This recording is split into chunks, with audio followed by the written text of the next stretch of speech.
Hello, heathens. Welcome to another reading vlog. Thank you so much for joining me tonight. So this is the start of another vlog, and I have 3 books that I'm going to be reading this weekend. So I normally have about 50 that I want to read and usually get to an average of 2 to 3. So I thought, why not just pick 3, stick with them and do it. And as you can see, there's 2 that are quite chunky and then there's one that really isn't. So I'm hoping that I'm going to get through all 3 of these this weekend. They are all new releases. They are kind of horror, fantasy / mystery / dark academia, all of the things I love. And actually, one of them, this one over here, these are all hugely anticipated books, by the way. I could not wait to get my grubby little paws on them. But this one came in early. I was standing at Waterstones and plucked it off their cart. And the lovely lady was kind enough to sell it to me. So I am really, really excited about that. And that book is actually, let's just start with that, is An Academy for Liars by Alexis Henderson. This was, like I said, on my most anticipated. I could not wait. This cover is all kinds of divine. I didn't realize it had that shadow like embossing of the university at the bottom. I'm assuming it's the university at the bottom there. And this, I think, is only due out in sort of the end of the week. And I actually got it now. So I'm so excited to be reading this.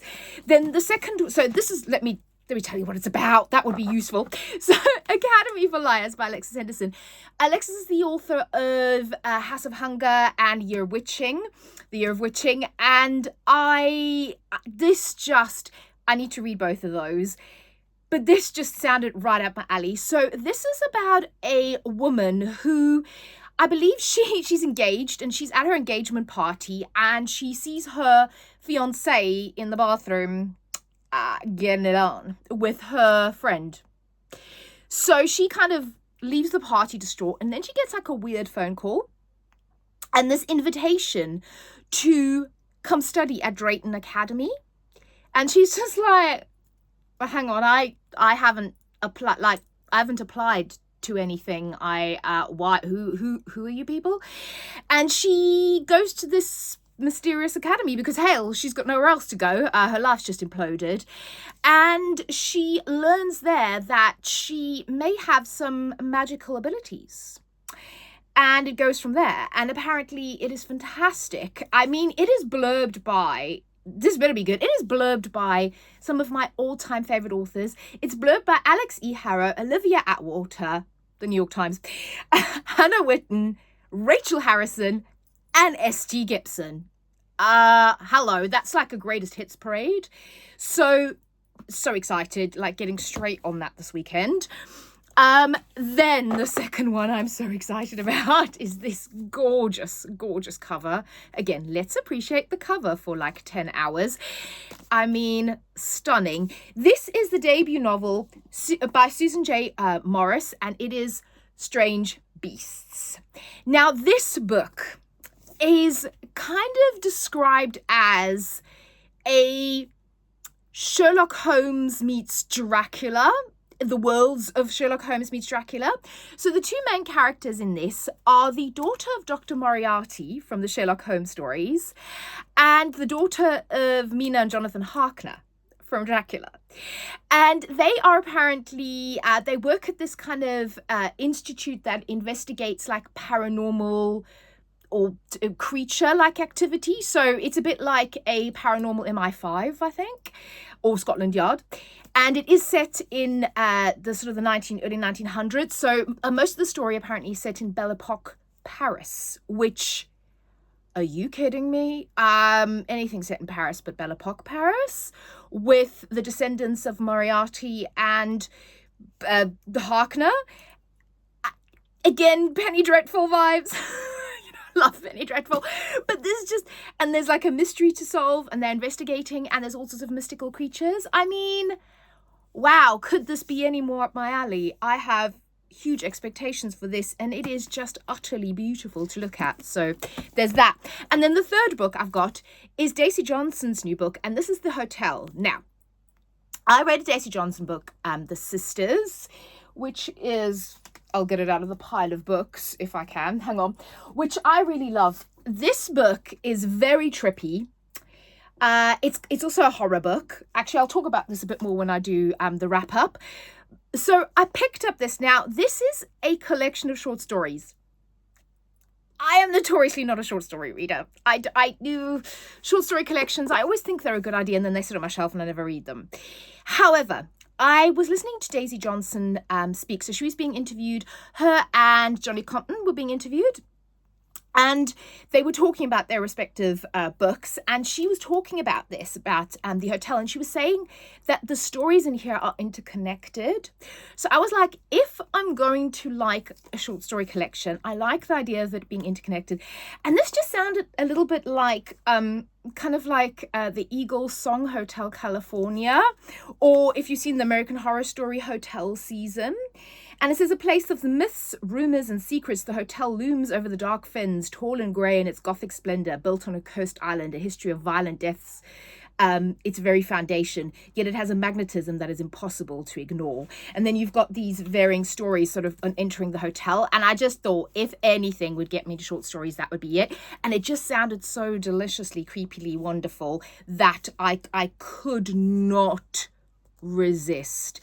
Also, side note, I do have the Hitchcock Hotel, which has also just been released. And I was like, I think it's set in October. I need to check. I think it's set around Halloween. I may need to start on that as well. Maybe we'll do a hotel theme. But yes, so those are the books. So as you can tell, this is really thin. The other two, chonkers.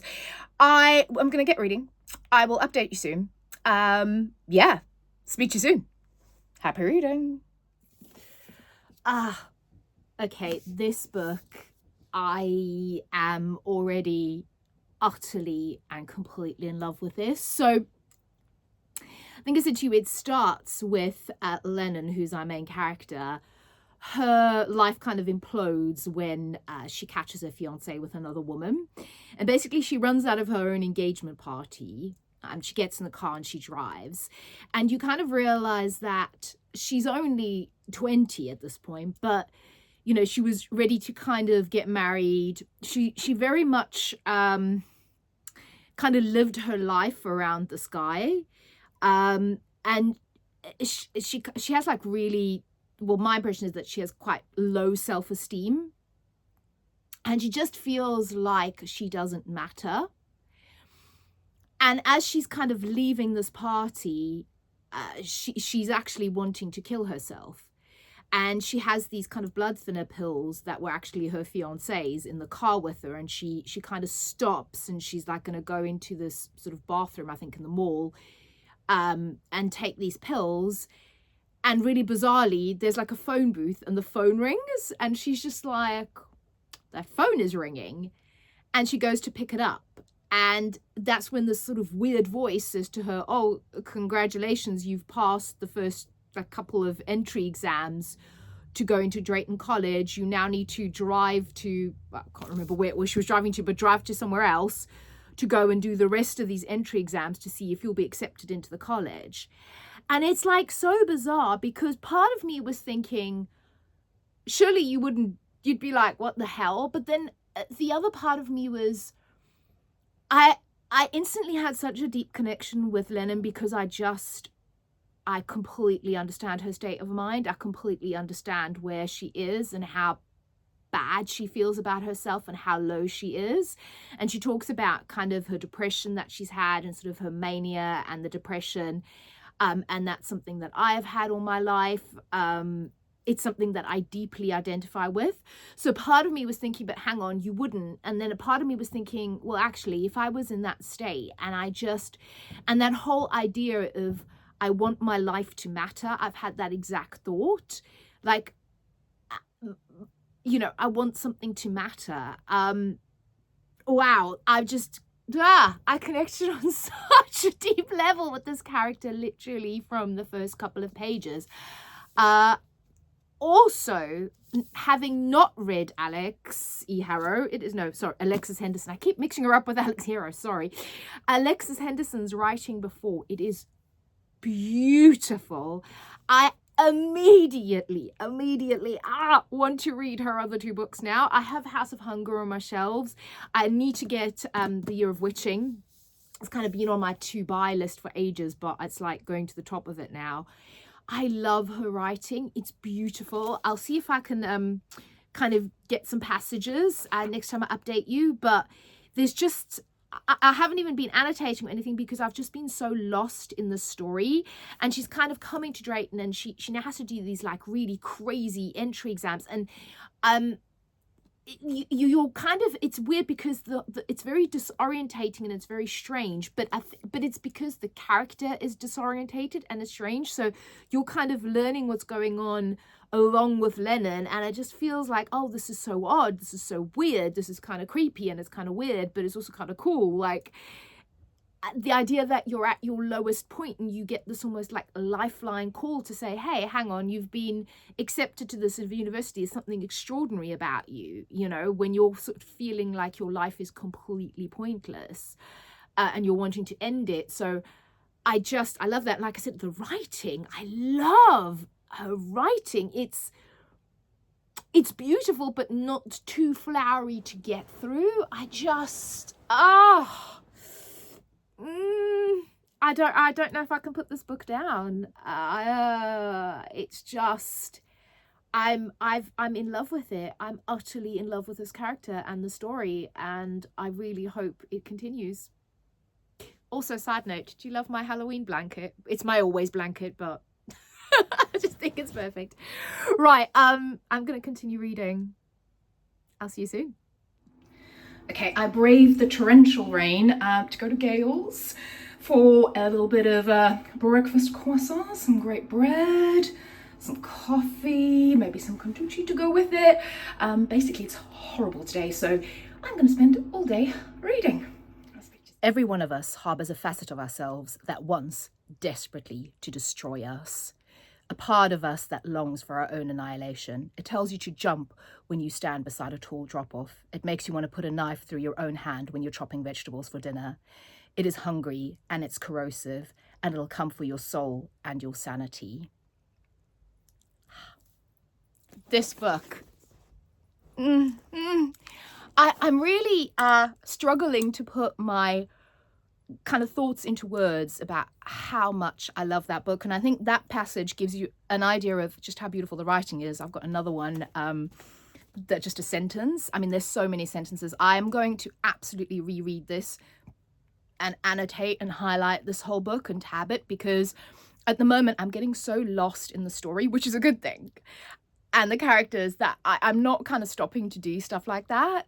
But that specifically I kind of highlighted, and then there was one more last night. But I am going through this book at quite a fast rate, because I really want to kind of know what happens next. So I feel like the pacing is really good. There's a lot of kind of character building and world building, but also action. But also, like I said, the writing is so beautiful. I kind of want to savor and take it in. So I think I told you about the setup about Lennon coming to Drayton College or University, and that she kind of has something inside of her. And it turns out that she has the school kind of, it's for magic, but in a really cool way. So it's not like, I guess, the traditional magic that we think of. Their kind of basis is persuasion. So it's kind of like reaching into someone's mind. And depending on how good you are and what level you are, you can do things like persuade somebody to pick up something, or at the extreme scale, you can kind of erase memories completely. You can make people do things. It's really cool. It's also, as you can imagine, really dark, because when you can control a person or an animal, like they when they're learning, when they're kind of going through class, they use rats to start off and learn kind of learn how to persuade someone to do something. There's a lot of, and I love the way it's discussed in the book, a lot of like morality around that and about hurting people and what you can do to them. So I just think this magic system is so, and it's not even, I don't even think it's necessarily a magic system. It is in a way, but it's also more like a scientific study. And yes, there are other magical elements of this, with sort of like portal magic almost and that kind of thing. But I love this kind of idea of persuasion. And they do say in this book like that everybody does have, you're born with that to a certain degree. Every human being, every kind of normie, quote unquote. And in a way, I was kind of like, it makes you really think, was making me really think. And I was thinking about it and I was like, wow, it's really true. Like, have you ever come across people that are like incredibly charismatic? And even when you think about a lot of celebrities, politicians, people that are in the public eye, that when they speak, people listen and they can almost persuade people to do things. And you just think, why are you following this person? I mean, I'm thinking of even like cult leaders and like religious leaders and people like that, who people will just follow and will do what they say to sometimes crazy extremes. And in a way, it is persuasion, it is coercion. And where is that line between making somebody do something or kind of planting an idea? And where does your own agency, start and stop? And it's amazing. And also the whole kind of atmosphere of the writing and of the environment, even though it's modern, it feels really kind of gothic and dark, and which I love. I love the character of Lennon. I continue to absolutely love Lennon. I also love her advisor, Dante.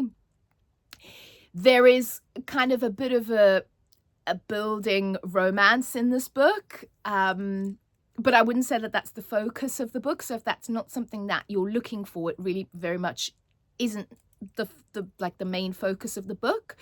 But this whole world, I'm just so immersed in these characters and this world and kind of the idea of this persuasion and the question of the morality around it. And I just find it so good. And her writing, oh, like I said, I cannot wait to get to her other books now because I love her writing. I'm going to read you another, and this is just one line, but I just loved it. It's, she seemed to bleed the words more than speak them. Oh, I love that. The imagery, perfection. I am so lost in this world. I am loving it. It is also, if you like dark academia, I think it is the definition of dark academia because, again, sometimes with books that are set in academic settings, they're literally just set in it and there's no academics going on. Whereas this very much, you follow them in their classes, you follow them in their studies. And like I said, you do get these discussions around the morality of what they're doing and what they're learning. So I think kind of the dark academia aspect of this is perfection.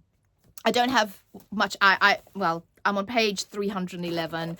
I desperately want to finish this book today because I also want to know kind of what happens. So I'm going to continue reading. I'll let you know my final thoughts, but just know that right now, with like just over 100 pages left to go, this is literally sitting at the top of my books of the year, or at least one of my books of the year. So I really hope that kind of continues. So let me drink my coffee, and I will speak to you all when I'm done. Bye. Okay, my final thoughts and verdict on An Academy for Liars by Alexis Henderson. This is hands down one of my favorite books of the year, unless I read something spectacular in the sort of remaining 2 and a bit months of 2024. This is definitely going to be top 3 books. I love this book, and I love this book for so many reasons. And I talked about in my previous kind of when I was almost done with the book about that conversation around this persuasion power that the characters have and the morality around that. And it's so interesting, and it continues to be that, good and bad and who's evil and who's not, and what do you consider good, what do you consider bad, defending yourself, or it has so much depth to that conversation and that like magic and that power that is in this book and like the fantasy element. And I love the characters. I love Lennon. I love Dante. I love the fact that they're really complex, that Alexis gave them really, it gave them backstories, gave them, gave us as a reader reasons for what they were doing in the book. I love the kind of like portal magic that's in here as well. I just loved, I just got lost in the story, and like I said, I connected so much with this. I connected so much with, the idea that if I was given that choice, excuse me, sorry, that I can absolutely see myself going to Drayton and accepting that phone call, and then maybe not thinking through the consequences of that decision. And sort of, what will you sacrifice? There's also a romance and a love story in here that, is not entirely healthy, I guess, but is kind of beautiful. And I just love her writing as well. Alexis Henderson, she writes really beautifully, and it feels like a gothic novel at times. This is I think somebody said it was YA, but it's not. And also, I think I said the character's 20. I think she's 24, actually. And so this is an adult story as well, which I think is a bit of a departure from things that are set at kind of academies and universities and schools, because they're normally more YA. The pacing all the way through was really good. The action interspersed with kind of the conversations and the questions and the characterizing, everything. I'm really struggling to put my thoughts into words. I'm gonna have to kind of do another review on this in another video, but I was just really affected emotionally by the story and by these characters, and like I said, I connected very personally to this. I think I saw somebody who had read it and hadn't liked it. And, I think everybody reacts differently to a book, and I find the books that I love are the ones that I have an emotional connection with, and this one I definitely did, and I definitely do. And like I said, top 3 books of the year, 100%. It was spectacular. I cannot wait to read her other novels. This is like a 6, 7, 8 to 10 star read. This is a 5+ star read for me. I would highly recommend it. I just think it is so interesting and takes a different turn on kind of the magic and the college setting, and is true dark academia, in my opinion. And it's just fantastic. And you've got POC, and it's diverse, and it just is so interesting. I loved it. Absolutely freaking love this book, and I want everybody to read it. So those are my final thoughts on Academy for Liars by Alexis Henderson. Easily one of my favourite books of the year. Double, double, toil and trouble, fire burn and cauldron bubble. By the pricking of my thumbs, something wicked this way comes. So I thought I would film this while I was still in my my look for the previous video that I filmed, just because I like it and I really now want pink hair. So anyway, the next book I'm reading in this vlog is this one, Strange Beasts by Susan J. Morris. And I also thought keeping the pink hair for this would be perfect, because isn't she gorgeous? Look at the pink hair on that lady. She's fabulous. So that is the author. This is her debut novel.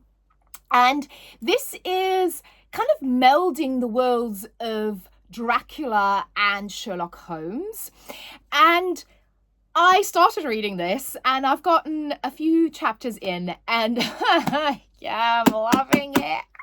I'm having so much fun. So you have got the main characters, Helen Moriarty and Samantha Harkner, and I think, like I said in the intro, they work at this sort of, what's the place called? Something supernatural, Royal Society for the Study of Abnormal Phenomena. So basically, like a monster MI5 in London. And Samantha is kind of the librarian, so she's a bookworm, and Hel is a field agent. Now, the thing about Hel Moriarty is, obviously you've got her father, Dr. Moriarty, in the background, who's, who pulls strings and can't really be trusted. So there's a lot of rumours around Helen. And Hel, basically, her last 3 partners have all died. So there was she always works alone. She doesn't take partners on. And also her partners have all died, and that's weird. So did she do something to them? And then you've got Sam, who she's, like I said, the librarian, kind of the bookworm. But she's desperate to go out on this case with Hell. So the case that Hell is going to investigate it's in Paris, which is fabulous. Belle Epoque Paris, 1900s Paris. Amazing setting. And it's kind of these murders, they call them the beast murders, because they're kind of like werewolfy type murders. They're not sure what's doing it. So they're sending Hell to investigate. And Sam is like, I have to go out in the field with her. And it's like, yeah, but you're a librarian. But so when she sees like photos of the crime scenes, there's this Morse code over graffiti, and she recognizes it, and she's like, I recognize that because it was my grandfather's Morse code. So there's like his family history with this. And she's like, she doesn't understand why her grandfather's Morse code is appearing at these new murders. So she's kind of like, I need to get myself onto to be a field agent to go investigate this in Paris. And she kind of talks her way into it. And when they set off, they get attacked. So she does for a minute think, wow, that's it for me. I'm number 4. I'm the next dead partner. But she survives, because otherwise that would be a short book. And they end up in Paris, and kind of the story's going from there. So I'm where they end up in Paris. But it's so much fun. Like the idea of combining these worlds, and like I said, it's very Penny Dreadful, but this is a bit lighter. This is not as dark as Penny Dreadful, but still you've got all these different monsters. So when they're attacked, there's a monster. And I love the juxtaposition of kind of if you've read A Dark and Drowning Tide, which unfortunately was not, if you've watched my last reading vlog, a book that I particularly like, but the two characters in there, kind of the Sylvia character and the Lorelei character, they're a bit like these two. So Hell wears a suit all the time. She's got very short hair. Whereas Sam is very like into fashion. She wears really pretty dresses, and they're kind of, and she's kind of very like feminine and very charming, and Hell not so much, not so good with people. So they have that kind of juxtaposition, but they work well as a team, I think. And it'll be interesting to watch their relationship develop. But I love it. I think the idea is so clever. It's so much fun.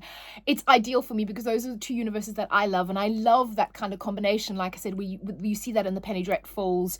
You see that in like the Kim Newman novels as well, with the Dionysus Club, where you've kind of got these different fictional characters and monsters and worlds clashing, and I think it's such a lovely idea. And the writing is gorgeous. The way she describes everything, the way she describes Paris. Like I said, the setting couldn't be more me. I absolutely adore this so far. Something would have to go horribly wrong in this book for me not to love the entire book. It's just, I'm having an absolute whale of a time. This is much lighter than An Academy for Liars. So I think it's a nice anecdote to that book that was, was a lot heavier in subject matter. Whereas this is just so much fun. Yeah, having a fabulous time. I'll check in again and let you know my thoughts, but yeah, this is so much fun. Love it.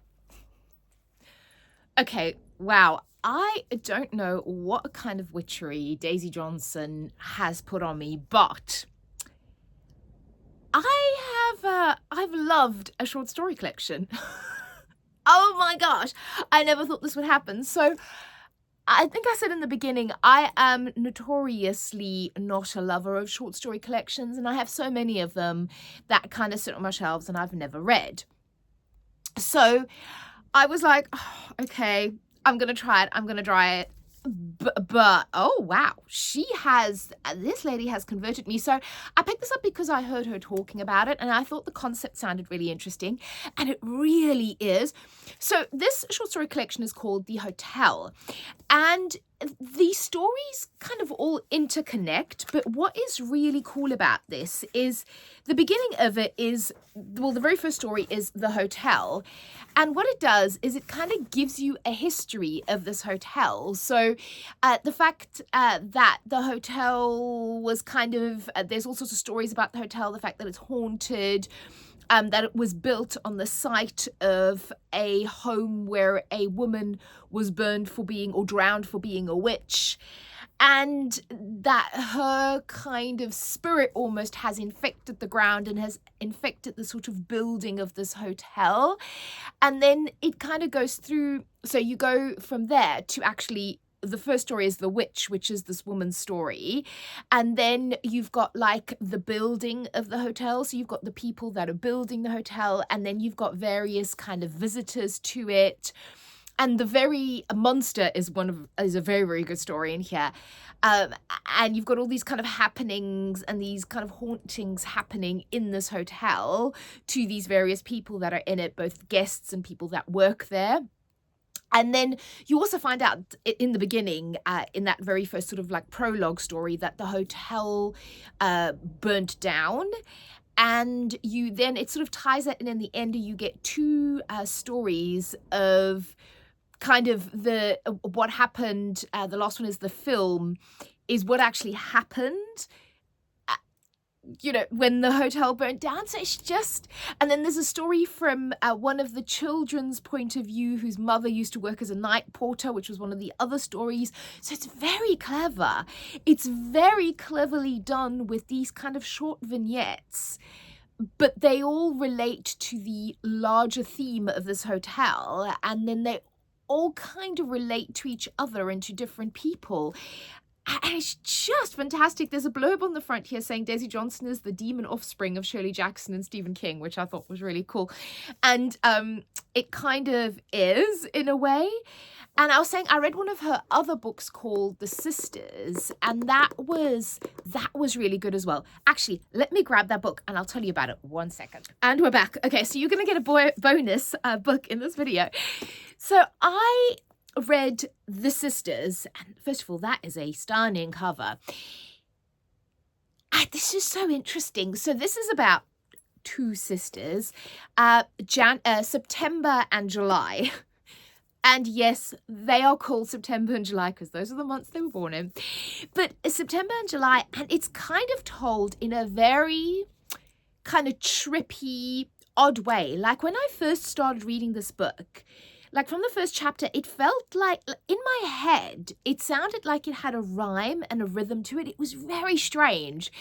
It was like the reading of it was almost like a poem, but it isn't. This isn't in verse per se, but it felt like it had an almost rhythm to it. But it is told in a kind of a very strange way. You've got these two sisters that are incredibly close, and it's almost like you don't know where the one starts and the other one ends. And throughout the story, you get to realize that something happened where they live. I believe it's Oxford or Cambridge, and they're traveling to this house that has been in the family because their mother has packed the two of them off because something happened to them there, and she's packed the two of them off and is taking them to this house to almost like recuperate in a way, or just to get them away from the situation. And you don't know what the situation is in the beginning. You do kind of find out more of what happened throughout the book. But they get to this house, and again, this house is really bizarre. So the reason I bring this up also is because, like the hotel that is haunted, and this is more blatantly, from the get-go that this is haunted, this house kind of feels like it's haunted as well. And you get POVs from the girls, well, from mainly July and their mother as well, sort of short snippets from their mother, because their mother, they've been to the house before. The mother, I believe, actually had the first daughter, September, in this house. And it's just like really cool. You don't know what's going on. You feel disorientated. It's that typical, I don't want to use the expression, but that's almost fever dream of a book. But I loved it. I was so compelled to keep reading it. And again, I think it's one of those things, it's hit or miss, right? You either love it or you don't. Like, I love Bunny by Mona Awad, but I know a lot of people don't because they find it too weird. And this also has that kind of weird fever dream sort of feeling. But this house is kind of, it has a name. It's called Settle House. And again, it has that feeling of almost like a sentient house, like something's going on, like it's haunted, like it has a spirit, a personality, it remembers what happened in it. Really cool, really weird, really trippy. I really liked it. I think it's a great book for the season if you want that sort of unsettling weird. And I'm actually really glad I read these two almost two. Oh, they're not the same size. How annoying. Sorry. Total problems of a book nerd, right? But I'm so glad I read both of them, because I kind of feel like they in a way almost complement each other. And this writing is the narrative writing in here is a lot more straightforward than this one.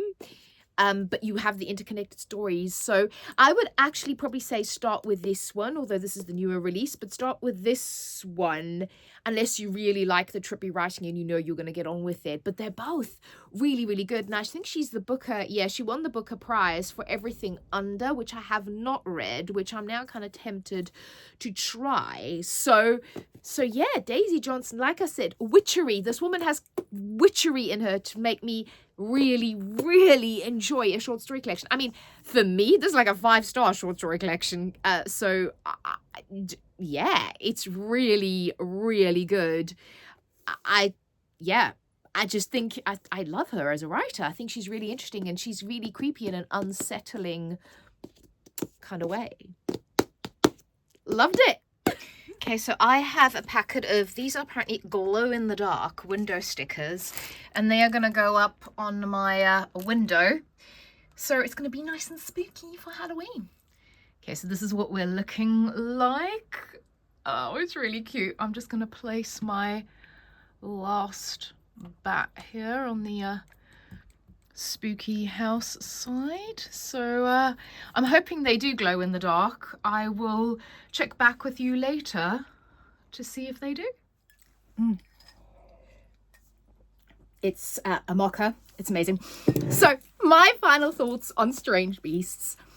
I loved it. This was one of my anticipated novels for the year, and luckily this one did not let me down. So like I was saying, the idea of having these worlds of Sherlock Holmes and Dracula mix and these kind of characters and the kids of these characters, it was so much fun. This is like a Sherlock Holmes novel, but with like beasties and mythical creatures. And the setting of 1900, Belle Epoque Paris is gorgeous. I mean, there's scenes in the catacombs. Just that warms my gothic heart. There's these like resistance fighters. They're up in the Montmartre. It is just so much fun. And then kind of solving this case. Both characters of Hal and Sam, I loved. Their relationship and their chemistry is very sweet. And I think you know where I'm going with that.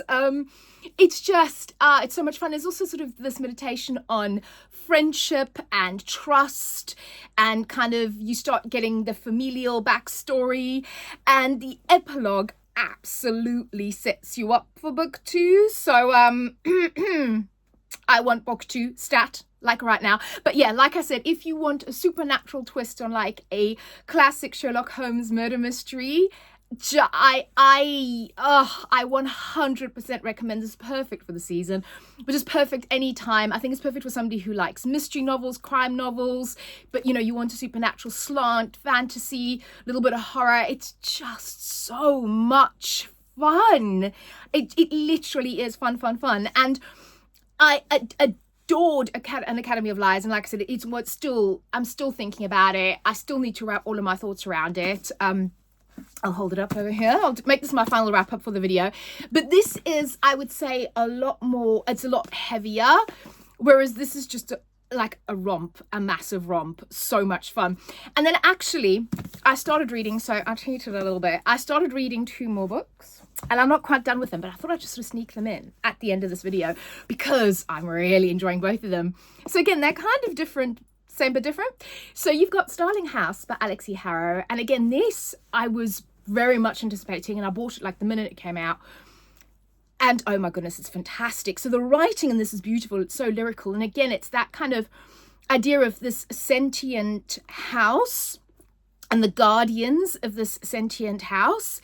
And I know that it's kind of Waterstones. I think it's their fantasy pick for the month. And if you're kind of dithering, I would say absolutely read it.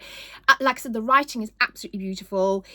I love the kind of protagonist here, because very morally grey. She kind of does what she needs to survive. She's down on her luck. She doesn't, in a way, care who she hurts as long as she can look after her brother. And she takes this kind of job at Sterling House at cleaning because they're desperate for money.